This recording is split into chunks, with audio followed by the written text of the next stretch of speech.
পৈতৃক সম্পত্তি বা বাবা মায়ের সম্পত্তি কেন মামলা করে নিতে হবে? অনেক ছেলে কিংবা অনেক মেয়ে আছেন যারা তার বাবার সম্পত্তি পাওয়ার জন্য আদালতে মামলা করতে হয়। আমার প্রশ্ন হচ্ছে যে আপনি হচ্ছেন আপনার বাবার একজন ওয়ারিশ, তো আপনি কেন আপনার ভাইয়ের বিরুদ্ধে বা আপনি কেন আপনার বোনের বিরুদ্ধে কিংবা আপনি কেন আপনার চাচার বিরুদ্ধে মামলা করে এই সম্পত্তি নিতে হবে? আপনি তো একজন বৈধ ওয়ারিশ। পবিত্র কোরআনে যেখানে বলা আছে যে বাবার মৃত্যুর পর তার সম্পত্তি তার ছেলে মেয়েরা পাবে, তার সম্পত্তি তার ওয়াইফ পাবে।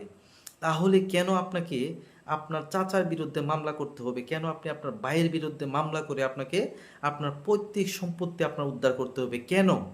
কি কারণে? আমাদের দেশে এরকম অনেক মূর্খ শিক্ষিত আছে, মানে যারা পড়াশোনা করেছে কিন্তু মাইন্ডে ওই রকম শিক্ষা নাই যে এটা যে আমার বাবার সম্পত্তি, আমার বাবার সম্পত্তি থেকে আমি পাবো, আমার ভাই পাবে, আমার বোন পাবে, এটা জেনেও তারা সম্পত্তি দিচ্ছে না, তারা সম্পত্তি ভাগ বাটোয়ারা করছে না। এই কারণে অন্য ওয়ারিশ আদালতে বাটোয়ারা মামলা করতে হয়, আদালতে উচ্ছেদের মামলা করতে হয়, আদালতে নিজের সম্পত্তি পাওয়ার জন্য মামলা করতে হয়। কেন করতে হবে আপনারা এটা জানেন না? তো প্রত্যেকটা নাগরিক হিসাবে আপনার দায়িত্ব আপনার অধিকার কতটুকু, আপনার ভাইয়ের অধিকার কতটুকু, আপনার বোনের অধিকার কতটুকু এটা জানা। তো ইনশাল্লাহ আশা করি মামলা ছাড়াই সকলের সম্পত্তি